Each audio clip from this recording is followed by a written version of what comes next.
Thanks for joining us for another edition of Weekend Winners, proudly brought to you by 1Equine. And guess what? We're back at headquarters. Albion Park returns to racing this Saturday night, and we've put together a 10-race program. We start at 5:36, and it's a really good card as well. It's a great race to start the program. Looking forward to the free-for-allers later in the card as well. So it's a great return night for Albion Park this Saturday night, and it coincides with all the action coming through from Sydney. It's Miracle Mile night down there, so it's a great night to be had this Saturday night. In this edition of Weekend Winners, I'm going to catch up with Chloe Butler and Brendan Barnes.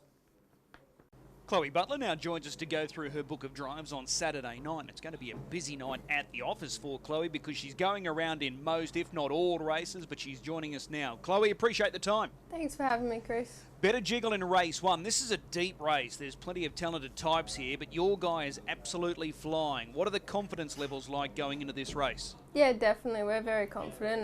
Last week he went super. Was just in a bad position.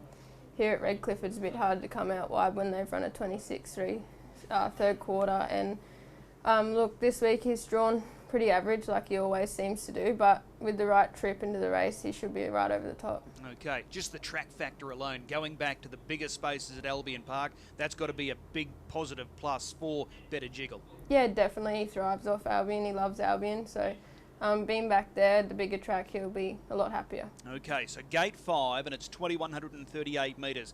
How do you sort of want to play it early?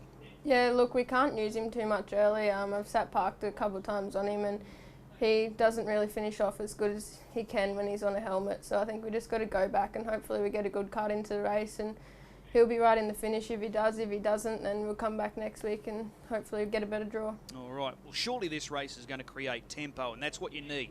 Yeah, definitely. That's how he likes it run. All right. Well, that's Better Jiggle. He looks a terrific chance in the opening race. Race 2, you picked up the drive here on BMAC. He's one of those opportunists, but if he gets the right type of run, he can feature. And this race looks really open. Yeah, definitely. He's a little pocket rocket. He's definitely been going really good. It's one of those you just got to drive for luck and hope you get your right draw and run to go with the race. Okay, so gate 4, how do you sort of see it unfolding early?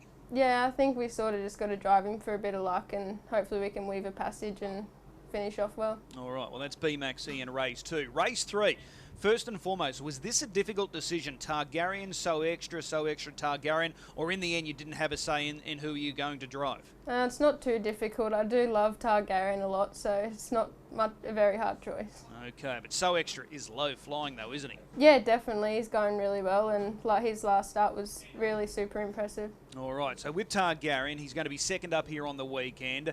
Are you hoping the one holds up Lyrical Genius?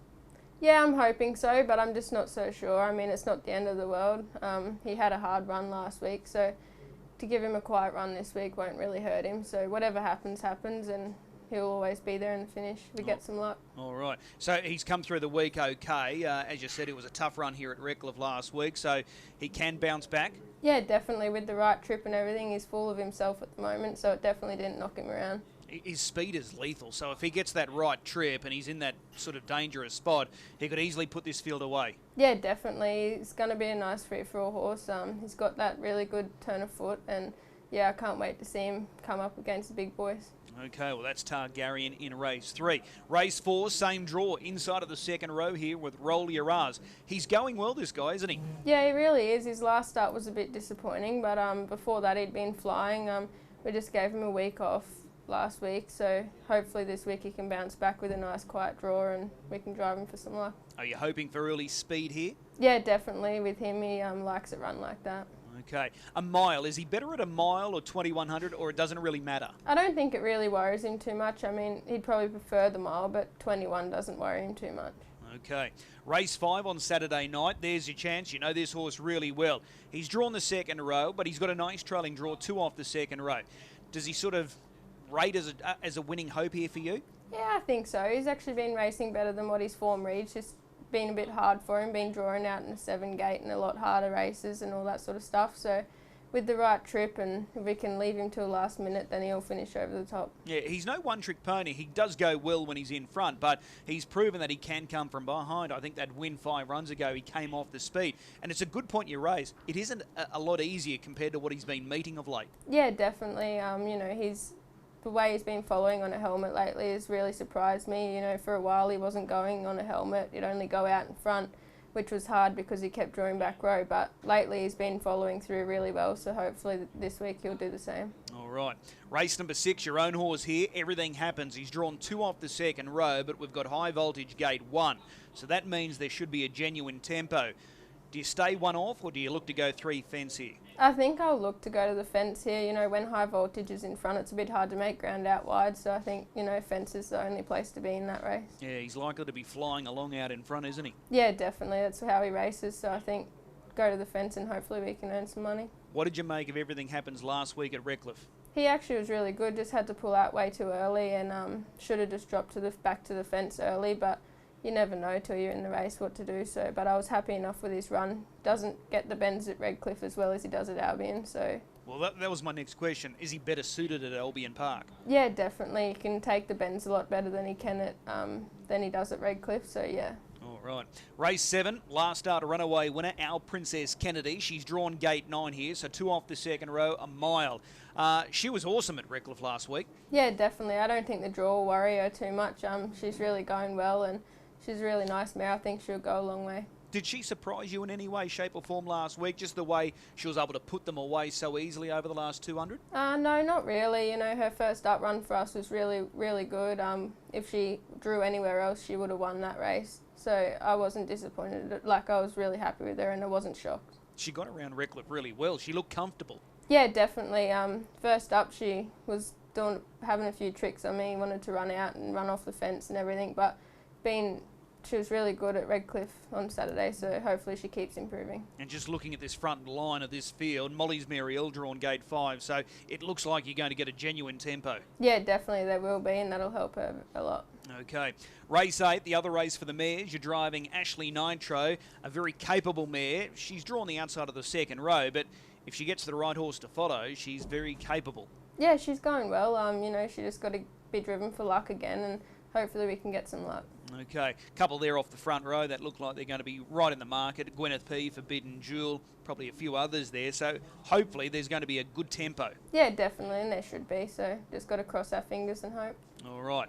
Busy night coming up for you on Saturday night. Which driver are you looking forward to most?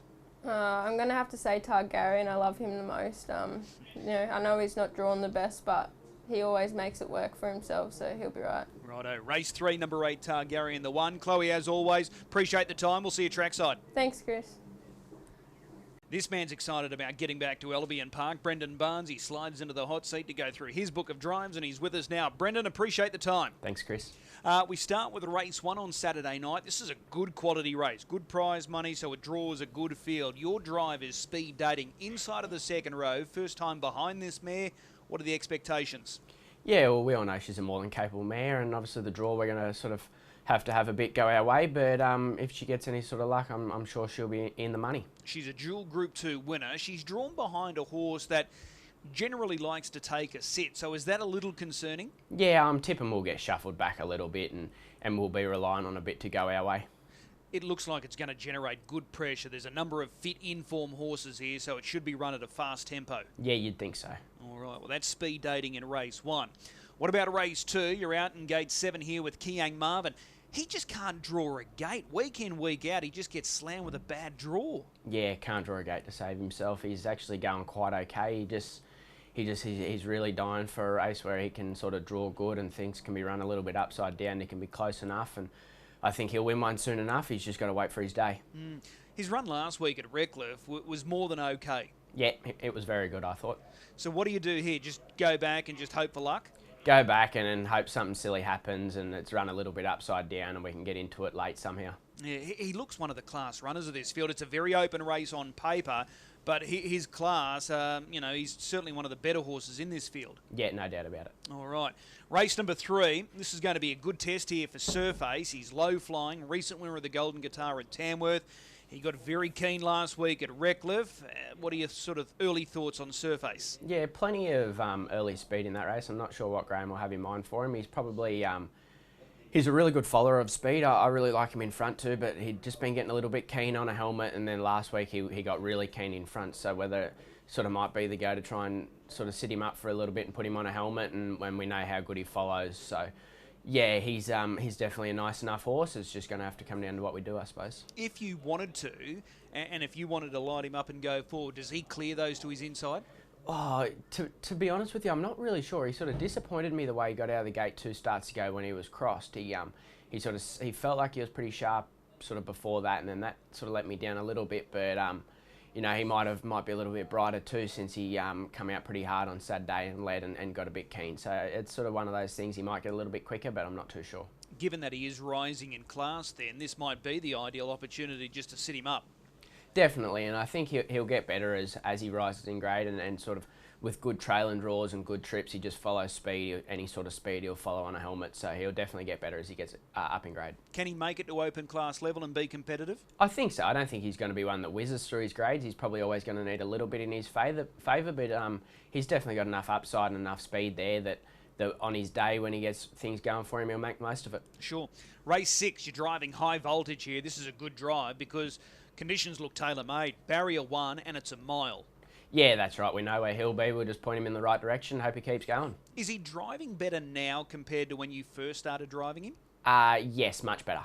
Okay, so you can rate him here on Saturday night? He's sort of... I don't want to get too carried away and say we can, because he's likely to come out and say, well, not tonight. So we'll just wait and see, and hopefully he can settle a little bit. And if not, well, it hasn't worried him before if he's got fired up and on to roll. Can he still be a runaway train and put this opposition away? I think so.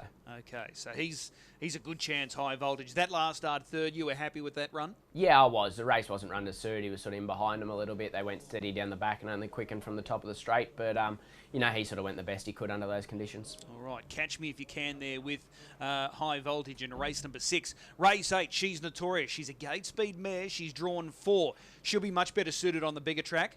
Yeah, she will be. She's probably just a little bit out of form at the moment. She gets out the gate well, so we might be able to put her sort of up on the speed, but I think she just needs to do a little bit more at the moment. Okay, those drawn to your inside, in particular, Gwyneth P, Forbidden Jewel, do they loom as, you know, the main players here? Yeah, I think so. Okay, so she just needs a little bit of luck. She's notorious. And your final drive is race 9, the Open. Make Mine Memphis. Here's another horse that is just crying out, getting back to Albion Park. Yeah, definitely. He felt the winner at the 400 there on Saturday night, but just as we hit that last bend, he just wanted to hang in real bad and pull up to a standstill and never really got going again thereafter. But, you know, he runs a good race week in, week out, and I'm sure he'll be in the money. How does this race play out early? Turn it up out in gate 7. Do you think they just light him up and get across easy? Yeah, you'd think so. Okay, so you just need that little bit of luck? Yep. All right. Okay, what's the best of them on Saturday night? I think we'll give him something to chase on high voltage. Okay, race 6, number 1. We'll put a big circle around him, high voltage. That's the first leg of the Tab Treble. Brendan, as always, appreciate the time. We'll see you trackside. Thanks, Chris. Cheers. A big thanks to both Chloe and Brendan giving up their time and insights ahead of their drives on Saturday night, and we wish them the very best of luck. I'm going to go head-to-head with Chloe. She nominated Targaryen as her best bet, or her best drive on the weekend. I'm going the other way in that same race. Race 3, the stablemate 10 So Extra. I've been very impressed by the 2 runs back this campaign. Excellent first up at Albion Park. Very good here at Redcliffe last week. Going back to the bigger track, he'll be suited. He's a big, strong horse. He looks ready to go now, third up. So race 3, number 10, So Extra. I think he's the best bet on the program. So we look forward to all of the action. The return to racing at headquarters, 10 races starting at 5:36. Remember, if you are gambling this weekend, please do so responsibly. But we'll see you back at the Creek Saturday night.